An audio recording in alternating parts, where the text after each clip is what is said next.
Hello guys and welcome back to HES।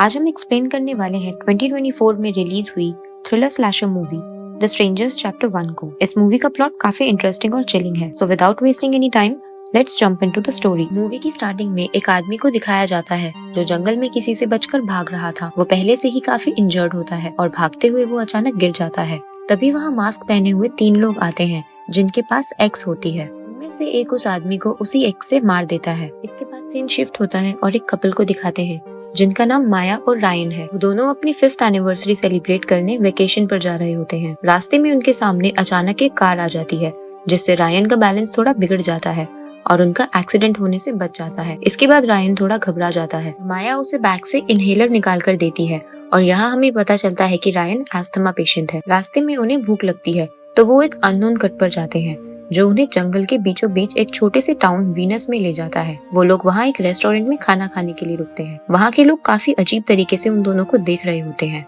माया और Ryan उन लोगों को इग्नोर करते हैं और खाना खाकर वहाँ से निकलने लगते हैं। जैसे ही रायन अपनी कार स्टार्ट करता है तो उसे रियलाइज होता है कि उसकी कार में कुछ प्रॉब्लम हुई है जिस वजह से वो स्टार्ट नहीं होती। उस रेस्टोरेंट के सामने एक गैराज होता है। वहाँ का ऑनर अचानक रायन के विंडो पर आ जाता है जिसे देखकर वो दोनों डर जाते हैं। वो अपना नाम रूडी बताता है और उनकी कार चेक करने के लिए उन्हें ऑफर करता है। चेक करने के बाद वो उन्हें बताता है कि तुम्हारी कार का इंजन डेड हो गया है और अगर तुम चाहो तो मैं उसे ठीक कर सकता हूँ, लेकिन ये कल सुबह तक ठीक हो पाएगी। ये सुनकर रायन कहता है कि तुम हमारे साथ जरूर कोई स्कैम कर रहे हो और मेरी कार को तुम ही ने खराब किया है। माया उसे शांत करती है और रूडी से आसपास होटल के लिए पूछती है। रेस्टोरेंट की वेट्रेस शैली भी वहीं खड़ी होती है। रूडी उन्हें एक एयरबीएनबी के बारे में बताता है जिसके लिए शैली उन्हें कहती है कि मैं उसके ओनर का नाम जानती हूँ और तुम्हारी उनसे बात करवा सकती हूँ। माया और रायन के पास दूसरा कोई ऑप्शन नहीं होता, इसलिए वो एयरबीएनबी को बुक कर लेते हैं। शैली उन्हें वहाँ तक ड्रॉप कर देती है। जैसे ही वो दोनों वहाँ पहुँचते हैं तो उस घर को देखकर काफी खुश हो जाते हैं। वो जगह जंगल के बीचों बीच होती है, इसी वजह से वहाँ पर बहुत शांति भी होती है। वो दोनों वहाँ कुछ क्वालिटी टाइम स्पेंड करने लगते हैं, लेकिन तभी कोई डोर पर नॉक करता है। रायन डोर ओपन करता है तो देखता है कि वहाँ एक छोटी लड़की खड़ी है जो उनसे पूछती है कि क्या तमारा यहाँ है। रायन और माया उसे कहते हैं कि इस नाम से यहाँ पर कोई भी नहीं है। बाहर अंधेरा होने की वजह से उन्हें उस लड़की का फेस नहीं दिखता। वो लड़की कुछ देर वहाँ खड़े होकर उन्हें घूरती रहती है और वहाँ से चली जाती है। रायन बाहर जाकर बल्ब ऑन करता है लेकिन वहाँ कोई नहीं होता। वो दोनों वापस घर के अंदर चले जाते हैं। रायन माया से अपना इनहेलर मांगता है। वो अपने बैग में देखती है लेकिन उसे इनहेलर नहीं मिलता तो माया को याद आता है कि वो उसके दूसरे बैग में है जो उनके कार में रह गया है और कार गैराज पर है। रायन माया को कहता है कि बाहर एक बाइक खड़ी है और मैं बाइक से वापस टाउन में जाकर कार में से अपना इनहेलर ले आता हूँ। माया उसे कहती है कि वापस आते हुए तुम हमारे खाने के लिए भी कुछ ले आना। रायन अब बाइक पर बैठकर निकल जाता है। अब माया घर में अकेली है। वो अपनी फ्रेंड को वीडियो कॉल करती है और उससे बातें करने लगती है। माया उसे बताती है कि जिस प्रॉपर्टी में हम रुके हैं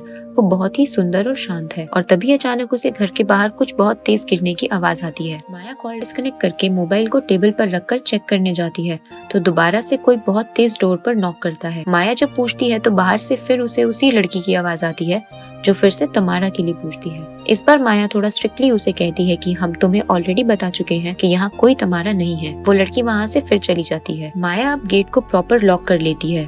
वो वापस आकर अपना फोन उठाने लगती है तो उसका फोन टेबल पर नहीं होता है। वो हर जगह फोन ढूंढने लगती है। तभी उसका ध्यान बुक शेल्फ पर जाता है जहाँ उसका फोन रखा होता है। वो काफी डिस्टर्ब हो जाती है और सोचती है कि उसने फोन टेबल पर रखा था तो वो बुक शेल्फ पर कैसे पहुंच गया। तभी उसे खिड़की से कुछ आवाज आने लगती है और जब वो वहाँ जाकर चेक करती है तो वहाँ कोई नहीं होता। इसके बाद माया रायन को कॉल करती है और उसे जल्द से जल्द वापस आने को कहती है। दूसरी तरफ रायन को दिखाते हैं जो गैराज पहुंच गया है। वो कार से इनहेलर निकाल रहा होता है। तभी वहाँ रूडी आ जाता है और उसे हिट करने वाला होता है। तभी रायन उसे कहता है कि मैं इस कार का ओनर हूँ, कोई चोर नहीं। रूडी उसे कहता है कि तुम्हें आने से पहले कॉल करना चाहिए था। रायन उसे सॉरी कहता है और वहाँ से निकल जाता है। वही माया अपना माइंड डाइवर्ट करने के लिए पियानो प्ले करने लगती है। तभी उसे किसी के चिल्लाने की आवाज आती है। वो पीछे मुड़कर देखती है तो वहाँ कोई नहीं होता है और वो फिर से पियानो प्ले करने लगती है। और तभी हमें दिखाते हैं कि एक आदमी मास्क पहनकर उसके पीछे खड़ा है। इस बीच रायन एक फूड वैन पर पहुंच जाता है और वहाँ से वो खाना पैक करवाता है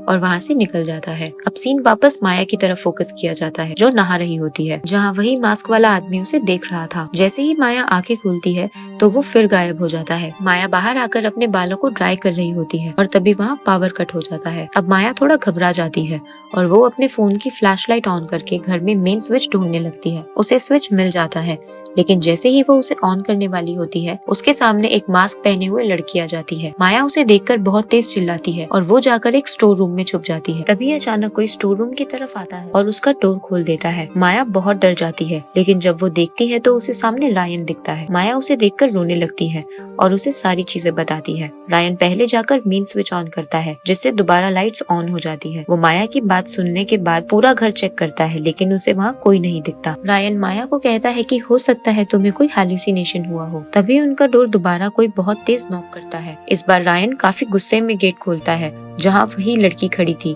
और वो फिर से तमारा के लिए पूछती है। इस बार रायन उसे बहुत ज्यादा डांटता है और वो लड़की वहाँ से भाग जाती है। रायन को लगता है कि यहाँ के टीनेजर्स उसके साथ प्रैंक कर रहे हैं। अब वो दोनों डाइनिंग टेबल पर बैठकर खाना खाने लगते हैं। तभी अचानक उन दोनों के ऊपर कुछ टपकने लगता है। वो जैसे ही सीलिंग की तरफ देखते हैं तो उन्हें वहाँ एक मरा हुआ बर्ड दिखता है जिसका ब्लड उनके ऊपर टपक रहा था। ये सब देखकर वो दोनों अब बहुत ज्यादा डर चुके थे। वो सभी खिड़की और दरवाजों को प्रॉपर लॉक करने लगते हैं। तभी वो मास्क वाला आदमी गेट को एक्स से तोड़कर घर के अंदर आ जाता है। रायन और माया जाकर एक रूम में छुप जाते हैं और गेट को एक टेबल से कवर कर लेते हैं। उस मास्क वाले आदमी के साथ एक लेडी भी होती है। अब वो आदमी उस रूम के दरवाजे को भी तोड़ देता है और उन दोनों को देखता है, लेकिन उन्हें बिना कुछ कहे वहाँ से चला जाता है। रायन और माया काफी कंफ्यूज हो जाते हैं क्योंकि वो मास्क मैन बिना कुछ कहे उन्हें वहाँ से चला जाता है। वो दोनों हिम्मत करके रूम से बाहर आते हैं और बाहर खड़ी बाइक की तरफ भागते हैं जिससे वो वहाँ से निकल सके। वो जैसे ही बाहर जाते हैं तो वो बाइक ब्लास्ट हो जाती है जो उसी मास्क मैन ने की थी। वो दोनों वापस घर में जाकर वॉशरूम में छुप जाते हैं। वो अपनी सेफ्टी के लिए वहाँ सामान देखने लगते हैं, लेकिन उन्हें कुछ नहीं मिलता। तभी माया का ध्यान वेंटिलेशन विंडो की तरफ जाता है। वो उसे खोलकर देखते हैं तो वहाँ बाहर जाने का रास्ता होता है। वो उस विंडो के थ्रू घर के नीचे से होते हुए बाहर निकलने लगते हैं। वो दोनों बिना कोई आवाज किए वहाँ से निकलना चाहते थे, लेकिन माया के हाथ में एक कील गड़ जाती है। उसके हाथ में बहुत दर्द होता है और काफी ब्लड भी निकलने लगता है, लेकिन वो बिल्कुल आवाज नहीं करती क्योंकि वो दोनों किलर्स उनके बिल्कुल ऊपर ही थे। रायन माया के हाथ से कील निकालता है और अपनी शर्ट को फाड़कर उसके हाथ पर बांध देता है। अब वो दोनों धीरे धीरे आगे बढ़ते हैं और वहाँ से निकलकर साथ बने वेयरहाउस की तरफ भागते हैं। रायन एक पत्थर से टकराकर गिर जाता है और उसका इनहेलर वहीं छूट जाता है जिसके बारे में उसे पता नहीं चलता और वो खड़ा होकर वेयरहाउस में चला जाता है। वो दोनों वहाँ वेपन्स ढूंढने लगते हैं, लेकिन उन्हें कुछ नहीं मिलता। रायन ऊपर जाकर रूम में चेक करता है तो उसे वहाँ एक गन और काफी सारी बुलेट्स भी मिलती हैं। तभी वो दोनों किलर्स वहाँ आ जाते हैं और माया पर अटैक कर देते हैं। रायन माया को बचाने के लिए उन दोनों पर शूट करता है और वो वहाँ से भाग जाते हैं। अब दोनों बाहर निकलते हैं। रायन को किसी के फुटस्टेप्स की आवाज आती है। वो आगे बढ़ता है और उसे शूट कर देता है। माया जाकर उसका फेस देखने की कोशिश करती है तो वो कहती है कि इसने मास्क नहीं पहना हुआ। रायन कहता है हो सकता है उसने मास्क निकाल दिया हो। तभी माया का ध्यान उस बॉडी के पास पड़े सामान पर जाता है और वो कहती है कि ये कोई किलर नहीं बल्कि इस घर का ओनर है। ये सुनकर रायन काफी डिस्टर्ब हो जाता है क्योंकि उसने एक इनोसेंट को मार दिया था। माया उसे संभालती है।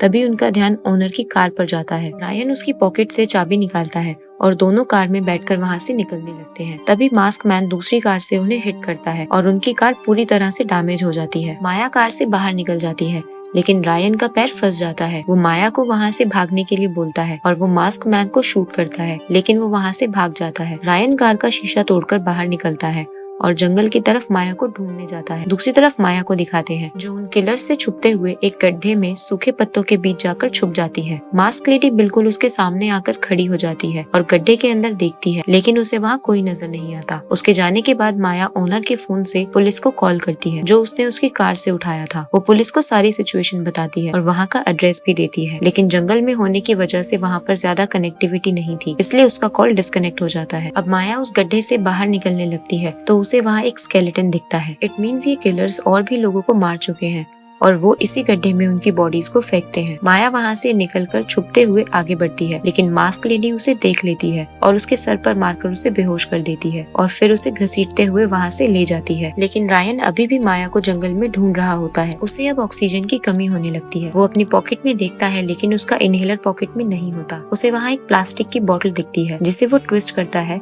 और उसमें जो ऑक्सीजन होती है उसे इनहेल कर लेता है। वो दोबारा माया को ढूंढने लगता है और उसके सामने मास्क लेडी आ जाती है। वो पीछे से जाकर उस पर गन पॉइंट करता है। और उसे नाइफ फेंकने को कहता है। वो वैसा ही करती है और फिर रायन के सामने डांस करने लगती है और जोर जोर से हंसने लगती है। रायन जैसे ही उसे शूट करने वाला होता है, मास्क मैन आकर उसे एक्स से हिट करता है और रायन बेहोश हो जाता है। जब रायन को होश आता है तो वो एक चेयर से बंधा हुआ होता है और उसके साथ माया भी एक चेयर पर बंधी होती है। वो दोनों एक दूसरे को देखकर रोने लगते हैं। वो दोनों जानते थे कि अब उन्हें कोई नहीं बचा सकता। रायन उस मोमेंट पर माया से पूछता है कि क्या तुम मुझसे शादी करोगी, और माया उसे हाँ में जवाब देती है और दोनों बहुत इमोशनल हो जाते हैं और रोने लगते हैं। तभी मास्क मैन सीधा रायन के हार्ट पर नाइफ से अटैक करता है और उसे चेयर के साथ ही गिरा देता है। रायन के मुंह से खून निकलता है और वो मर जाता है। ये देखकर माया बहुत रोती है और उन लोगों से पूछती है कि तुम ये सब क्यों कर रहे हो। मास्क लेडी उसे जवाब देती है और कहती है कि हम ऐसा इसलिए कर रहे हैं क्योंकि तुम यहाँ आए हो। और तभी मास्क मैन माया को भी नाइफ से मारता है और चेयर से गिरा देता है। इससे पहले वो किलर्स कुछ और करते, उन्हें पुलिस के सायरन सुनाई देते हैं और उनके वहाँ आने से पहले वो किलर्स वहाँ से भाग जाते हैं। नेक्स्ट सीन में माया को हॉस्पिटल में दिखाते हैं, लेकिन रायन वहाँ नहीं होता। इसका मतलब कि माया उस अटैक को सर्वाइव कर गई है। माया काफी डिस्टर्ब लग रही होती है और इसी मोमेंट पर मूवी एंड हो जाती है। लास्ट में टू बी कंटिन्यूड लिखा आता है, जिसका मतलब इस मूवी का नेक्स्ट पार्ट भी जल्द ही आने वाला है, जिसमें हो सकता है हमें उन मास्क के पीछे के चेहरों को दिखाया जाए और उन लोगों ने माया और रायन को क्यों मारा, इस सस्पेंस को भी खोला जाए। और इसी के साथ मूवी एंड हो जाती है। अगर आपको हमारी वीडियो पसंद आई तो उसे लाइक जरूर करें और ऐसे ही अमेजिंग मूवीज के एक्सप्लेनेशन के लिए हमारे चैनल को सब्सक्राइब करें। Thanks for watching.